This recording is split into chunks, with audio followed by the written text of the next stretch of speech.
Bien, buenas tardes. Comenzamos ahora con la segunda clase de desarrollo, donde vamos a terminar de ver la unidad uno. ¿Sí? Bien. Bueno, vamos a empezar con Brandstatter y la teoría de la acción. Bien, perfecto. Bueno, Brandstatter integra al desarrollo individual con el contexto sociocultural a partir del concepto de acción. ¿Qué es lo que es acción? Acción son comportamientos que pueden ser predichos y explicados con referencia a estados intencionales, o sea, con referencia a metas, valores, creencias de las personas, ¿sí? Estos son estados intencionales. Dice que están al menos en parte bajo el control personal y que ha sido seleccionado de entre un abanico de alternativas comportamentales. Después dicen que estos comportamientos están constituidos y restringidos por reglas y convenciones sociales, en realidad por la representación que yo tengo de eso. O sea, nosotros tenemos todos determinadas reglas y convenciones sociales y nosotros tenemos una representación o una interpretación sobre eso. Y después nos dice que estos comportamientos van a pretender transformar la situación de acuerdo a representaciones personales de estado futuro, o sea, de acuerdo a la representación de lo que yo quiero conseguir en el futuro. Entonces dice que comportamiento es distinto de acción. ¿Por qué? Porque la acción tiene un comportamiento, un componente interpretativo, que es esto que se refiere a estados internos y al contexto que le da significación, y dice que las trayectorias evolutivas son construcciones personales, intencionales, que van a estar contextualizadas culturalmente. Después tenemos acá varios puntos que vamos a ir desarrollando. Primero, la acción intencional y el desarrollo. Dice que esta acción intencional es un logro evolutivo, ¿sí?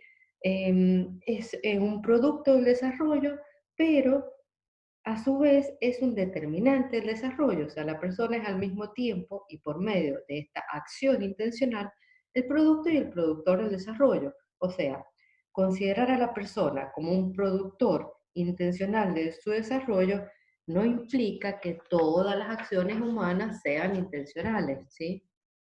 ¿Por qué? Porque hay algunas acciones, ni que todo desarrollo sí o sí implique la intención previa del protagonista. ¿Por qué? Porque van a haber situaciones donde el desarrollo escapa al poder de la intención, ¿sí?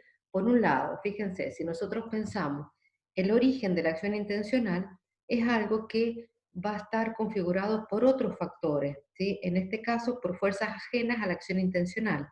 ¿Qué pasa? En el desarrollo, ¿quiénes son los que guían nuestras primeras acciones intencionales? Nuestros cuidadores, o sea que va a estar nuestro desarrollo guiado por fuerzas ajenas a nuestro control, ¿sí? O sea que va a ser el desarrollo guiado, intencionado a través de las fuerzas de los cuidadores. Después, por otro lado, dice que también hay algunas acciones dentro del desarrollo donde los efectos no van a coincidir con los previstos, sino que a veces nos van a pasar cosas que van a tener que ver con el azar. Y después también escapa esto a la acción intencional porque hay algunos aspectos que nosotros no podemos cambiar, que poco podemos hacer sobre eso. Fíjense, hay algunas cosas donde nosotros no somos libres de decidir. Por ejemplo, yo no soy libre de decidir específicamente qué me gusta o cuáles son las cosas en las que creo, ¿sí? Es como que ahí mi libertad está bastante limitada. Bien, después por otro lado tenemos la teoría de la acción y el determinismo. Dice que una de las razones por las cuales antes no se hablaba dentro de la psicología de la acción intencional era porque siempre se buscaba, digamos, conseguir leyes del desarrollo, leyes, leyes, leyes. Entonces, se intentaba obtener siempre las regularidades dentro del desarrollo. Pero fíjense, a pesar de que existe la acción intencional, nosotros lo mismo vamos a ver regularidades en el desarrollo, ¿sí? Y estas regularidades, ¿con qué van a tener que ver? Con la existencia de determinadas restricciones evolutivas. ¿Qué tal? Las restricciones duras y las restricciones blandas. Las restricciones duras que son de naturaleza lógica, ¿sí? Nosotros no podemos seguir trayectorias evolutivas contradictorias, ¿sí? Yo no puedo ser a ver, deportista y a su vez no estar todo el día durmiendo, no cuidarme, no entrenar, ¿sí? Es contradictorio. O también una restricción desde el punto de vista biológico, aquellas cosas por las cuales biológicamente yo no podría hacer. Y después tenemos restricciones blandas que van a estar más vinculadas con aspectos de carácter cultural. Estas restricciones blandas son restricciones que pueden llegar a cambiar con el tiempo, ¿sí? Por ejemplo, dentro de esto, a ver, hay cosas que pueden estar cambiando generación tras generación. Por ejemplo, estoy pensando una restricción. Por ejemplo, con la salida, ¿sí? Actualmente se puede pensar que las chicas pueden salir a bailar solas, pueden salir a bailar solas con amigas. Antes, ¿sí? Esto era una restricción blanda, o sea, antes las mujeres no podían salir a bailar solas, sí o sí, si no quería salir a bailar tenía que tener una pareja, ¿sí? Entonces, fíjense cómo es esto, es algo que ha ido cambiando a través de las generaciones. Bien, después tenemos la teoría de la acción como psicología cultural. Nos dice que, tanto para Brandstatter como para Brunner, que también está dentro de la misma teoría, dice que la cultura va a formar espacios de acción o campos de acción donde nosotros vamos a ir teniendo disponibilidades y a su vez restricciones, ¿sí? Por otra parte, dice que las acciones intencionales y las representaciones mentales que nos guían van a estar constituidos a partir de sistemas simbólicos de naturaleza cultural. Entonces dice que en este sentido, la intención actualiza la cultura al ejecutarse, ¿sí? A medida yo voy a ir eligiendo, voy a tener acciones intencionales, pero estas acciones intencionales van a estar constituidas por cuestiones simbólicas que vienen desde la cultura, ¿sí? Entonces tenemos que la cultura va a configurar, va a canalizar, pero no nos va a determinar completamente, porque justamente a partir de estas acciones intencionales podemos nosotros también cambiar el impacto de la cultura, ¿sí? Fíjense cómo nosotros podemos ver que la cultura, en cualquier momento histórico, la podemos ver como resultado de la acción colectiva de las personas que forman parte de ella. Fíjense, yo pensaba, esto es muy interesante verlo con respecto a el rol, el lugar de la mujer. Fíjense cómo actualmente uno piensa en una maratón, la corren hombres, mujeres actualmente, ¿sí? Pero esto, anteriormente las mujeres no podían correr maratón. ¿Por qué? Porque culturalmente se pensaba que el cuerpo de la mujer, el cuerpo femenino, no era capaz de correr en ese momento una maratón, era de 2,5 kilómetros, 2,4 kilómetros más o menos. Hasta que en el año 67 es donde hay una mujer que se inscribe para correr una maratón, que estaba prohibido en ese momento que las mujeres se inscribieran. Incluso comenta esta atleta que se inscribe con la inicial del nombre para que no la descubrieran. Cuando ella va corriendo, hay algunos gente que se da cuenta, algunos fotógrafos que le toman imágenes, incluso el mismo organizador de la maratón que trata de sacarla para que no lo corra. Fíjense cómo a partir de ahí, culturalmente se veía que era algo que se consideraba que no se podía. Y a partir de una acción intencional de una mujer que está dentro de determinada cultura, logra un cambio, porque después de eso, esto marca un hito y se empieza a considerar más adelante la inclusión de las mujeres dentro de ese deporte, ¿sí? Entonces, fíjense cómo esto es algo que puede ir cambiando de acuerdo a la acción individual y a la acción colectiva. Por otro lado, tenemos la regulación cultural del desarrollo. Dice que las reglas y normas que forman el guión cultural sobre lo que ha de ser el desarrollo, ¿sí? Este guión que nos va a decir las opciones y tanto las disponibilidades que tienen las personas, ¿sí? Como también las restricciones que tienen las personas, ¿sí? O sea que la cultura nos va a dar este espacio con disponibilidades y restricciones. Este guión del ciclo vital nos va a decir a nosotros cómo tiene que ser el ciclo vital normal dentro de nuestra cultura y nos va a dar en este punto elementos descriptivos, que es qué es lo que es normal en determinada fase, y prescriptivos, qué es lo que tendríamos que hacer o cómo deberíamos hacer, lo que tendríamos que conseguir en determinados momentos evolutivos. Fíjense, nosotros esto lo podemos pensar desde, por ejemplo, en el desarrollo infantil, ¿sí? ¿Qué es lo que sería lo normal del niño? El año y medio sería que comience a caminar entre el año y el año y medio, ¿sí? Y eso sería lo descriptivo, nos describe que a esa edad el niño tiene que caminar.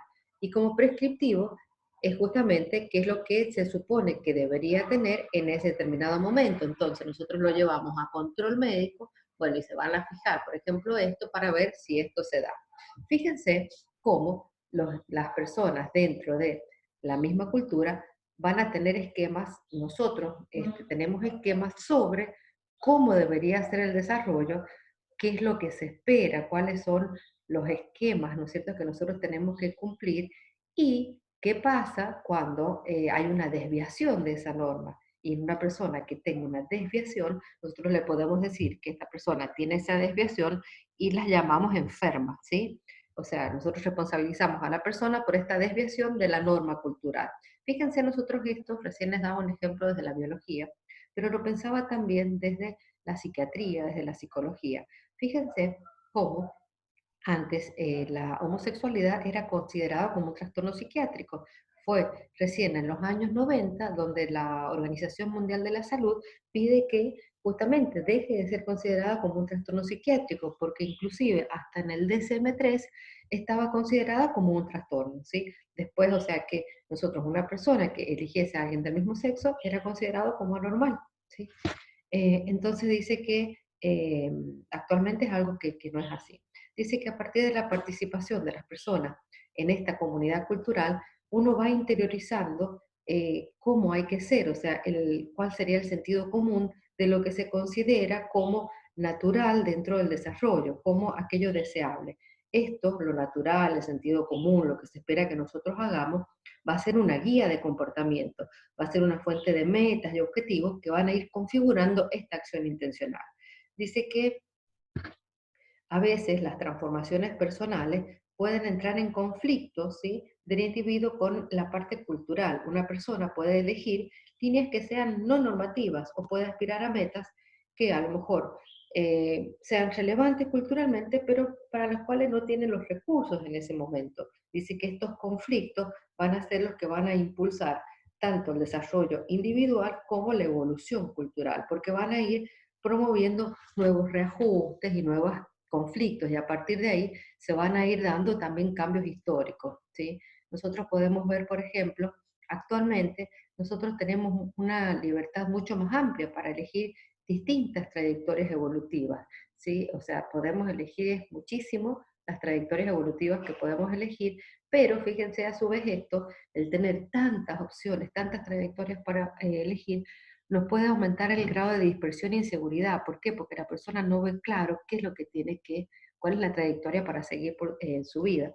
Esto lo podríamos pensar desde lo que tiene que ver con la orientación vocacional. Fíjense que en este momento, cuando uno termina el secundario, tiene tantas opciones, tanta oferta, que por ahí esto genera mucha inseguridad, mucha confusión, ¿sí? ¿Por qué? Porque son muchas las opciones. Antes eran como más, había menos posibilidades de elección, entonces, bueno, era quizás más sencillo. Después tenemos, por otro lado, las reglas regulativas y constitutivas. Esto es para entender un poquitito cuál es el papel de la cultura en la acción intencional y en el desarrollo personal. Brandstatter nos dice que hay dos tipos de reglas. Las reglas regulativas, que son las normas, las tareas evolutivas, aquellas prescripciones, leyes que van a favorecer ciertos cursos de acción y van a restringir otros, ¿sí? O sea, nos van a ir especificando cuáles son las trayectorias deseables del desarrollo y las reglas constitutivas, que es cómo tienen que ser las cosas para ser consideradas como tal. Ahí en la ficha da el ejemplo de un penal, cómo tiene que, un penal en el fútbol, cómo tiene que ser para ser considerado, sino como que pierde sentido. Dice que la regla constitutiva no se puede transgredir, porque si no, no tiene sentido. Tiene que ser de determinada manera, porque si no, no es. Sacando el ejemplo este del penal que está dentro del fútbol, yo lo podría pensar como por ejemplo, el matrimonio civil, ¿sí? Se tienen que dar ciertas condiciones para que yo pueda decir que contraje matrimonio, ¿sí? Que es pasar por el registro civil y firmar, ¿sí? Si yo no lo hago, es como que no puedo decir que estoy casado, o sea, no puedo decir que estoy en matrimonio con alguien. Supongamos que diga, no, pero es casi lo mismo, pero yo estoy conviviendo con esa persona. Bueno, pero es una convivencia, ¿sí? No sería un matrimonio porque faltaría la firma, ¿sí? Más allá de que tengan derechos desde el punto de vista legal. Después tenemos el papel de la biología. Bueno, acá nos dice que las personas nacemos con un periodo de madurez biológica, o sea, nosotros, ¿qué es lo que sería la crianza? O sea, la persona nace y pasa mucho tiempo dependiendo de los padres, ¿sí? Dependiendo de los padres para la supervivencia y para lograr muchas cosas, no es como los animales que en poco tiempo ya maduran. El ser humano necesita más tiempo de crianza. Entonces dice que en este periodo es donde se va produciendo la adaptación y la compensación cultural. ¿Por qué? Porque a través justamente de la crianza se va haciendo la acción intencional constructiva, o sea, a través de la crianza y los cuidados van a ser aquellos factores que aparte de compensar la vulnerabilidad y potenciar el desarrollo, lo va a ir regulando y lo va a ir canalizando en distintas direcciones, ¿sí? O sea que hay una interdependencia entre la cultura y la ontogenia humana, que va a estar mediada por la acción intencional. Después tenemos otro punto que habla, el autor tiene que ver con el self, ¿sí? La teoría esta es una teoría que se puede considerar la teoría del self y el papel del self en el desarrollo. Por un lado nos habla de cuáles son los orígenes del self intencional. Dice que la intencionalidad se va a manifestar a través de aquellas acciones que pretenden conseguir consecuencias que van a ser valoradas de manera positiva por nosotros.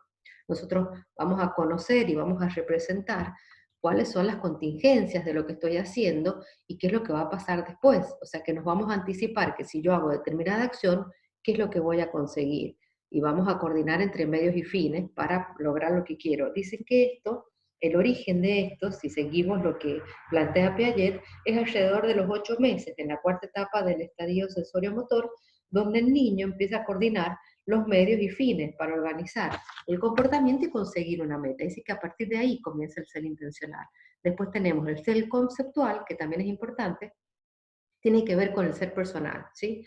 Que es cómo yo me veo, ¿sí? Cómo yo me quiero, cómo yo me veo, y que también se relaciona en cómo me ven los demás, cómo soy, cómo me gustaría ser, y a partir de lo que me va respondiendo el otro, yo voy a ir de alguna manera afirmando, ¿sí? Este autoconcepto y voy a ir a lo mejor cambiando algunas de las cosas que voy a hacer para ajustarse más a lo que yo quiero ser, ¿sí? Supongamos que Em, dentro de esto, yo quiero, dentro de mi ser personal, ser considerada como una profesora responsable y quiero que ustedes me vean de esa manera, yo voy a ir viendo qué es lo que ustedes van a ir o que han ido diciendo a través de los años cuando hacen la evaluación del docente con respecto a la puntualidad, a la entrega de materiales, al cumplimiento con las tareas, y en base a eso, sí, por ejemplo, la evaluación que han dado los alumnos no es, digamos, la que yo espero, quizás diga, bueno,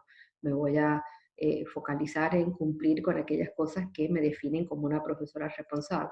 Si yo obtengo esa calificación de los demás, es como que voy a continuar dentro de lo mismo. Si dicen que no lo soy, voy a cambiar aquellas conductas a través de la acción intencional para ajustarme más hacia lo que yo quiero ser.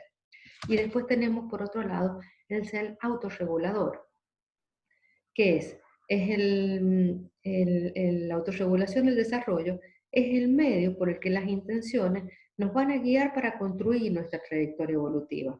¿Cómo va a ser? Por un lado, la autoobservación, la autoevaluación y la acción correctiva. Yo voy observando mis comportamientos y los resultados, eligiendo aquellos que se relacionen con lo que yo quiero conseguir. Luego voy a ir autoevaluando, ¿sí? Vamos a ir viendo si estos resultados que yo tengo con mis acciones me acercan hacia las metas, si es coherente con lo que yo quiero, y en base a eso voy a ir guiando mis trayectorias evolutivas. Esta autoevaluación, lo que yo valore, es algo que va a ir cambiando a lo largo del ciclo vital. Y después la acción correctiva, en el caso de que haya una discrepancia entre lo que yo quiero, ¿sí? Entre lo que yo estoy haciendo y lo que yo deseo, voy a ir cambiando mis acciones para reducir un poquitito esta brecha entre lo que soy y lo que quiero ser.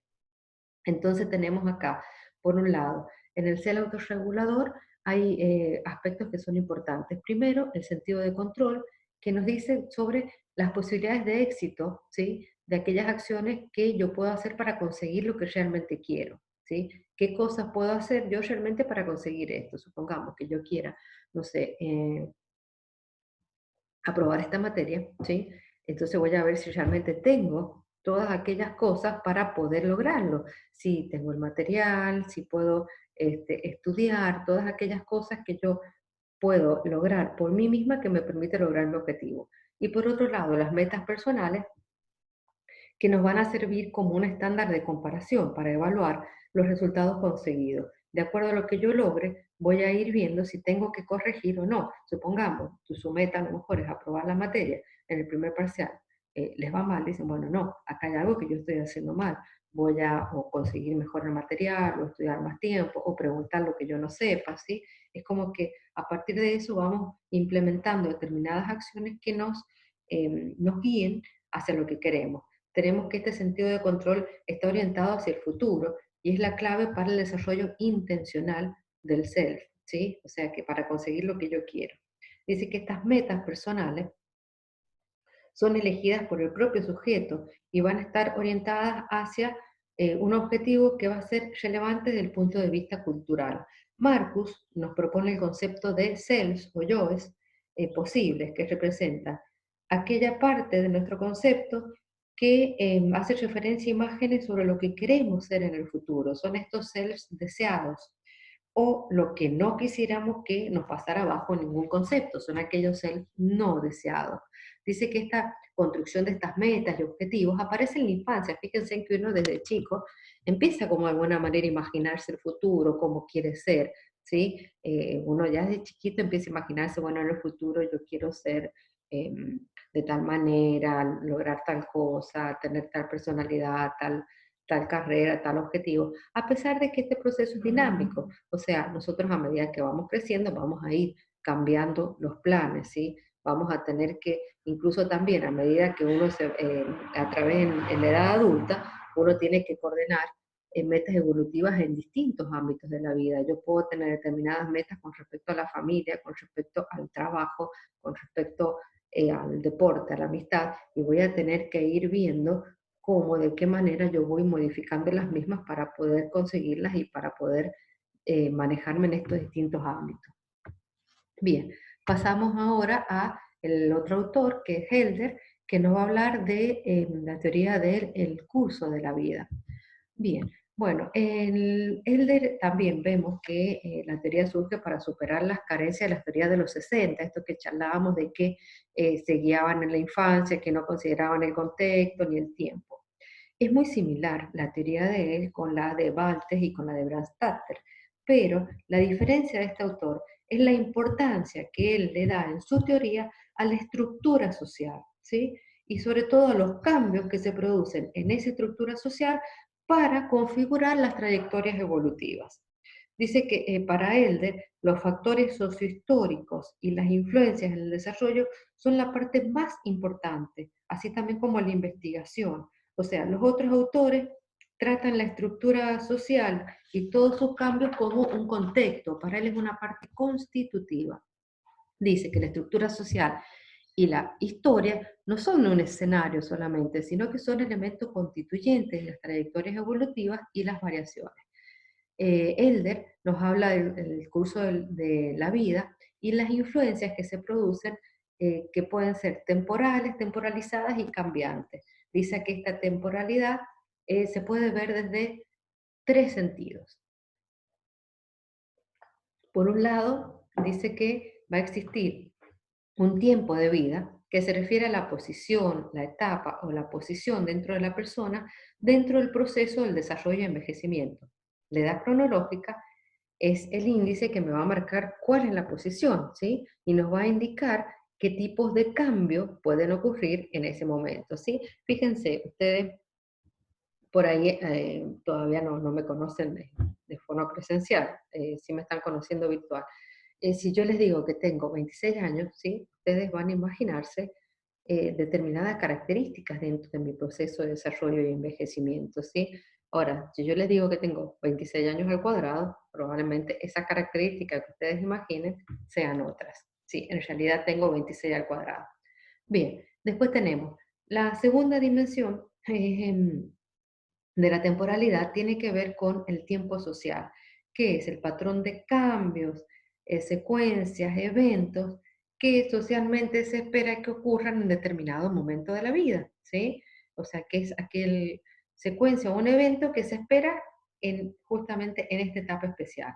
Y la otra dimensión dentro de la temporalidad tiene que ver con el tiempo histórico, que va a indicar la posición de la persona dentro de una etapa y va a definir qué acontecimientos le tocará vivir, ¿sí?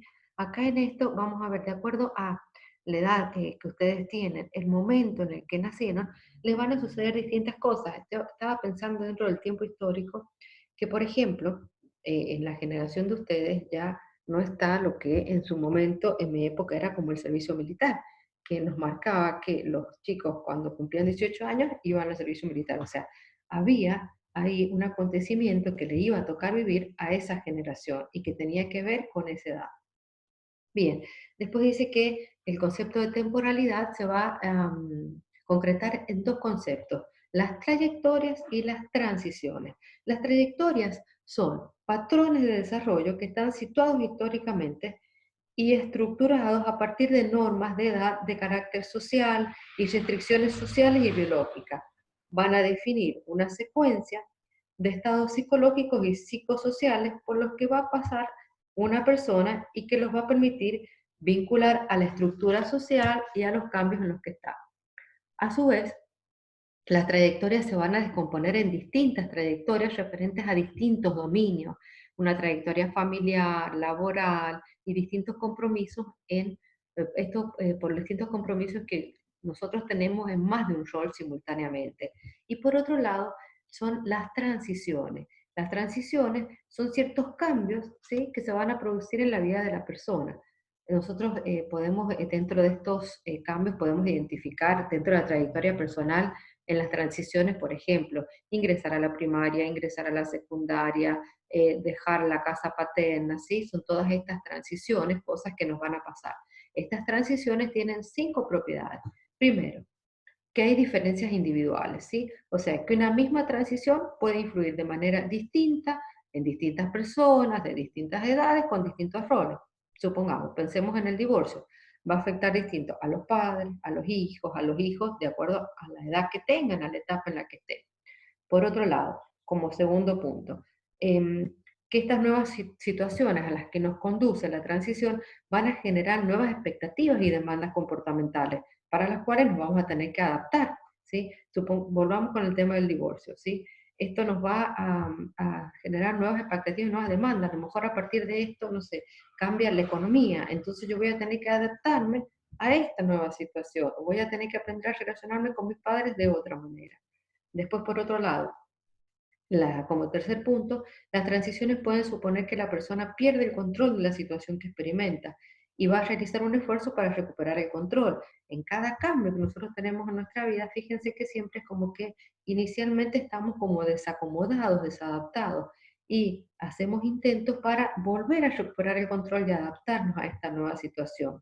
Después, otra propiedad importante de la transición es que, dado que nosotros estamos siempre en relación con otras personas, las transiciones de esas otras personas nos pueden afectar a nosotros. Supongamos, mi hijo decide ser padre, eso, si bien no es una decisión que yo estoy tomando, me va a afectar a mí, porque yo me vinculo con él. Después tenemos que hay algunas transiciones, especialmente aquellas que nosotros elegimos, que nos van a tener a acentuar, perdón, distintos rasgos, ¿sí?, que ya nosotros ya poseíamos en el futuro y que van a aumentar las probabilidades de que se continúen repitiendo. Y otra de las cosas es, dentro de los principios de la teoría del curso de la vida. Bien, los principios de la teoría del curso de la vida tenemos que, primero, la influencia de la historia. Dice que para cualquier cambio evolutivo hay que tener en cuenta que las vidas de las personas van a estar vinculados a ciertos lugares, a cierto tiempo histórico. Esta influencia de la historia se va a ver a través de dos formas. Primero, los efectos de cohorte, que son fruto de la diferenciación y el cambio social, nos van a ir diciendo determinadas características de las personas nacidas en distintos momentos. Es esto de las distintas generaciones que tenemos, que ya lo vamos a ver enseguida. Y después los efectos del periodo histórico, cuando hay un cambio social que va a impactar de manera relativamente uniforme en cortes sucesivas. Por ejemplo, en este momento hay algo desde el punto de vista social que puede impactar en las cortes sucesivas, como puede ser en este caso el tema de la pandemia. Por otro lado, hay que, para estudiar los efectos generacionales, tenemos que tener en cuenta que, por un lado, que las personas de la misma generación no necesariamente van a resultar afectados de la misma manera por el mismo acontecimiento o cambio histórico, ¿sí? Por ejemplo, ahora todos los jóvenes están con el tema del aislamiento social. No todo les va a afectar igual, ¿sí? Entonces vamos a tener distintas variables dentro de estos subgrupos, quizás dentro de el lugar donde viven, cómo son, cómo es su familia, cómo son sus relaciones. Esto no, o sea, algo que no a todos va a afectar igual. Y después, que los cambios sociohistóricos suelen estar vinculados a lugares más concretos, ¿sí? O sea, donde tenemos acá la mediación de la comunidad social o geográfica, no es lo mismo vivir en Calingasta, vivir en Capital, vivir en Buenos Aires, vivir en Córdoba, ¿sí? O sea que distintos cambios históricos van a tener relación con lugares concretos. Por otro lado, la importancia de la temporalidad y la relación con las trayectorias vitales. Dice que la manera en que los roles y los acontecimientos se organizan a lo largo de la vida nos va definiendo etapas asociadas con la edad. Fíjense que nosotros pensamos el desarrollo con distintas fases o etapas que tienen que ver con la edad de la persona. Y por otro lado, el proceso de gestión vital que pone en marcha la persona donde intenta disponer de estas transiciones vitales en una secuencia que esté socialmente aceptable, pero que a su vez optimice la posibilidad de que la persona lo logre con éxito. Y después, la localización de la persona en el curso de la vida con determinados vínculos dentro de un cambio histórico concreto. Después dice que las vidas humanas están situadas dentro de una comunidad y a su vez se interrelacionan y establecen vínculos con esa comunidad y a veces sus relaciones tienen efectos en las decisiones de las otras personas, ¿sí? Entonces nosotros, hay ciertas cosas que tienen que ver con la temporalidad, entonces nosotros vamos a decir que hay ciertas transiciones que se dan en determinado momento. Bueno, Elder también nos habla del tema de las continuidades. Dice que las elecciones que nosotros vamos a ir, nosotros somos activos, ¿sí? En nuestro desarrollo. Vamos a ir escogiendo y rechazando distintas alternativas evolutivas. Y acá nos habla de las continuidades que pueden ser de dos formas, la acumulativa y la recíproco circular. Dice que nosotros vamos a tener predisposiciones, ¿sí? A veces hay determinados entornos que nos favorecen que elijamos determinadas alternativas compatibles con nuestros valores iniciales. Y a su vez estas elecciones nos van a continuar favoreciendo las elecciones posteriores en la misma línea. Supongamos, ustedes eligieron estudiar psicología. Esta elección a su vez favorece que ustedes cuando terminen la carrera probablemente tengan que seguir estudiando porque tengan que seguir especializándose, o sea que sería la continuidad acumulativa. Y después la continuidad recíproca circular, por lo cual cierta elección o comportamiento del sujeto va a provocar en el ambiente o en las personas que le rodean una reacción adversa, que a veces, lejos de hacer rectificar al sujeto, lo reafirma y lo sostiene en una elección semejante a la inicial. No sé, supongamos, yo elijo una pareja que a lo mejor dentro de mi entorno no les gusta, a lo mejor esto de que no les guste y esto de que la reacción adversa hace que yo más me fije a lo mejor en esa posición. Ahí estaríamos viendo la circular. Entonces dice que a veces justamente esta continuidad más bien que tiene que ver con la acumulativa y también con la recíproco circular, hace que nosotros a veces escojamos alternativas que son muy distintas a las que se habían esperado, ¿sí? O que se habían marcado para nuestra vida, que son estas transiciones rupturistas, que van a marcar puntos de inflexión en la vida de las personas cuando elegimos algo diferente. Bien, bueno, con esto terminaríamos con la ficha de cátedra y pasamos a otra parte del material, que es la psicología del desarrollo, que es de Urbano y Juni, y ahí habla más o menos lo mismo, lean este material, pero como conceptos básicos serían estos. Primero nos habla que el objeto de la psicología del desarrollo sería la interpretación, descripción y explicación de las transformaciones psicológicas vinculadas al proceso de desarrollo, que es lo que los otros autores hablaban como cambio, y que tiene aportes de distintas ciencias que van a ir viendo. Nosotros vemos cuestiones de psicología, vamos a ver cuestiones que tienen que ver con la neuropsicología, que tienen que ver con lo social, con la biología, ¿sí? Vamos a tener aportes de muchas ciencias.